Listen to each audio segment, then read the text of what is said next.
وسلام علی عبادہ الذین اصطفیٰ اما بعد۔ میرے واجب الاحترام عزیز سامعین حضرات،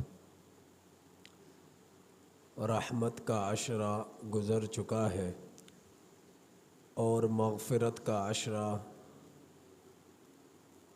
بھی بڑی تیزی کے ساتھ اپنے اختتام کی طرف دوڑیں لگا رہا ہے، اور یہ ماہ رمضان رحمت اور مغفرت اور جہنم سے نجات دینے والا بڑی تیزی کے ساتھ گزر رہا ہے، اور اللہ جل جلالہ نے اس مہینے کو ہمارے فائدے کے لیے ہمارے لیے بطور تحفے کے عطا فرمایا ہے، لیکن ہم لوگ اپنی دنیاوی کاموں میں مشغولیت کی بنا پر اس مہینے کا جیسا کہ حق ہے ادا کرنے کا اس کی فکر نہیں کرتے بلکہ سستی کرتے ہیں۔ آج اگر ہم سے کوئی یہ کہہ دے فلاں علاقے میں فلاں جگہ پر 1 کروڑ روپے ملنے ہیں اور آپ نے فلاں وقت میں وہاں پہنچنا ہے، تو ہم سارے معاملات چھوڑ کر 1 کروڑ روپے حاصل کرنے کے لیے اس مقام پر پہنچیں گے، اور وہاں اگر دھوپ بھی پڑ رہی ہو، سائے کے لیے کوئی چیز بھی نہ ہو اور انتظار بھی کرنا پڑا 2 گھنٹے 3 گھنٹے 4 گھنٹے پورا دن، تو 1 کروڑ روپے حاصل کرنے کے لیے پورا دن بھی بھوکا پیاسا گزار دیں گے، لیکن اس جگہ کو چھوڑیں گے نہیں، کیونکہ پتہ ہے 1 کروڑ روپے ملنے ہیں۔ اور اگر یہی بات بن دکھائے دینے والی چیزوں کے بارے میں، نعمتوں کے بارے میں اللہ کے رسول صلی اللہ علیہ وسلم فرما دیں کہ بھئی 1 روزہ تم رمضان کا رکھو گے، زندگی بھر نیکیاں کرتے رہو، اس کا عوض نہیں ہو سکتا۔ 1 نماز پڑھو گے، زندگی بھر نوافل ادا کرتے رہو، ایک فرض نماز کے مقام کو نہیں پہنچ سکتے۔ تو ہم اس بات پر یقین رکھنے کے لیے تیار نہیں ہوتے، کیونکہ یہ نہ دکھائے دینے والا سودا ہے، اور وہ دکھائے دیے جانے والا سودا ہے 1 کروڑ روپے۔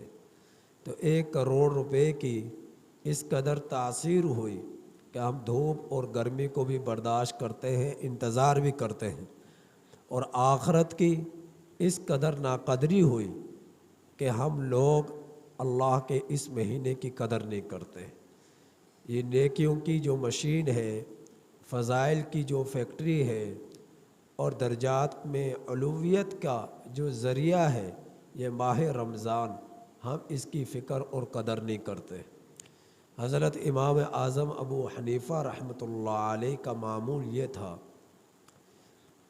کہ روزانہ 3 قرآن مجید مکمل فرمایا کرتے تھے، ایک دن کے وقت، ایک رات کے وقت، اور ایک نماز تراویح میں 3 قرآن مجید امام اعظم ابو حنیفہ رحمۃ اللہ علیہ مکمل فرمایا کرتے تھے۔ تو یہ اشتیاق ان کا ہوتا ماہ رمضان میں اللہ رب العزت کی قربت کا اور درجات میں علویت کا، اور وہ نیک لوگ تھے، متقی لوگ تھے، ان کی ساری زندگی اللہ کے کام میں، دین کی خدمت میں گزر گئی۔ ہم لوگوں کی پورا سال دنیاوی کاموں میں گزرتا ہے، لیکن ہمارا من نہیں بھرتا۔ تو 1 ماہ اللہ نے دیا، تو اس ماہ کے اندر بھی ہم یہ فکر نہیں کرتے کہ ہم آخرت کی فکر کر کر اپنے رب کی عبادت کر لیں۔ یہی وجہ ہے کہ اگر دین کی بات جب تک آپ احباب سنیں گے نہیں تو مسائل کا پتہ کیسے چلے گا، سمجھ کیسے آئے گی؟ یہاں یوں محسوس ہوتا ہے کہ زبردستی دماغوں میں اتارے جاتے ہیں مسائل، شوق کم ہے، رجحان کم ہے، نیندیں زیادہ محبوب ہیں۔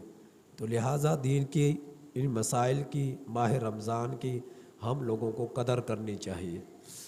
تو رمضان المبارک کے مہینے کے روزے جان بوجھ کر چھوڑنا سخت گناہ ہے۔ اگر کسی نے چھوڑ دیا تو اس کی قضا لازم ہے۔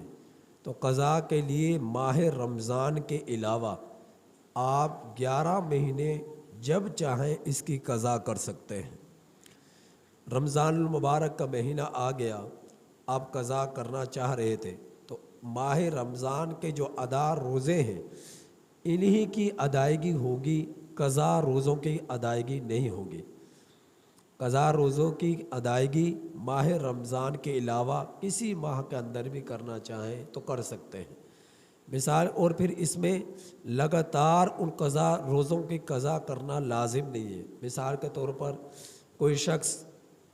کسی شخص کے 10 روزے رہ گئے، اب اس نے 10 روزوں کی قضا کرنی تھی، اب لگاتار 10 روزوں کی قضا کرے، یہ لازم نہیں ہے۔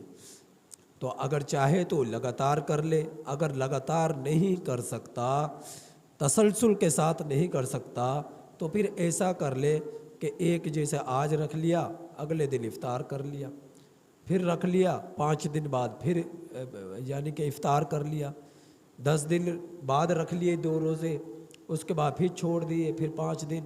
تو وقفے سے بھی آپ رکھ سکتے ہیں، روزوں کی قضا کر سکتے ہیں۔ لیکن جس کے روزے رہ جائیں، کوشش یہ کی جائے ماہ رمضان گزر جانے کے بعد کوشش کی جائے کہ فی الفور ان روزوں کی قضا کی جائے، ان روزوں کی قضا کی جائے۔ روزے کن دنوں میں قضا کرنے لازم نہیں ہیں؟ عیدین کے دن میں، عید الفطر کا دن ہے، عید الاضحیٰ کے 3 دن ہیں، ان 3 عید الاضحیٰ کے 3 دن اور عید الفطر کا 1 دن، ان ایام کے علاوہ کسی بھی دن کے اندر آپ احباب روزوں کی قضا کر سکتے ہیں۔ ماہ رمضان کا دعاؤں کے ساتھ بڑا گہرا تعلق ہے۔ اللہ رب العزت نے قرآن کریم میں ارشاد فرمایا ہے، وَإِذَا سَأَلَكَ عِبَادِي عَنِّي فَإِنِّي قَرِيبٌ أُجِيبُ دَعْوَةَ الدَّاعِ إِذَا دَعَانِ فَلْيَسْتَجِيبُوا لِي، کہ جب میرا بندہ مجھ سے مانگتا ہے میں اس کی دعاؤں کو قبول کرتا ہوں اور میں اس کے قریب ہوتا ہوں۔ نہ مانگنے والے سے اللہ ناراض ہوتا ہے، مانگنے والوں کو اللہ پسند کرتا ہے، جبکہ دنیا کا قانون بالکل الٹ ہے۔ اگر آپ دنیا کے اندر کسی سے مانگنے جائیں گے، آگے والے سامنے والا شخص کو غصہ آئے گا کہ یہ مجھ سے مانگ رہا ہے، جبکہ اللہ رب العزت اس چیز کو پسند کرتے ہیں کہ جتنا مجھ سے مانگا جائے اتنا زیادہ میں عطا کروں۔ تو اس وجہ سے ماہ رمضان کے ہر گھڑی قبولیت کی ہے، اس میں جتنا ہو سکے اللہ رب العزت سے مانگا جائے۔ اللہ تعالیٰ عمل کی توفیق عطا فرمائے۔ الحمدللہ۔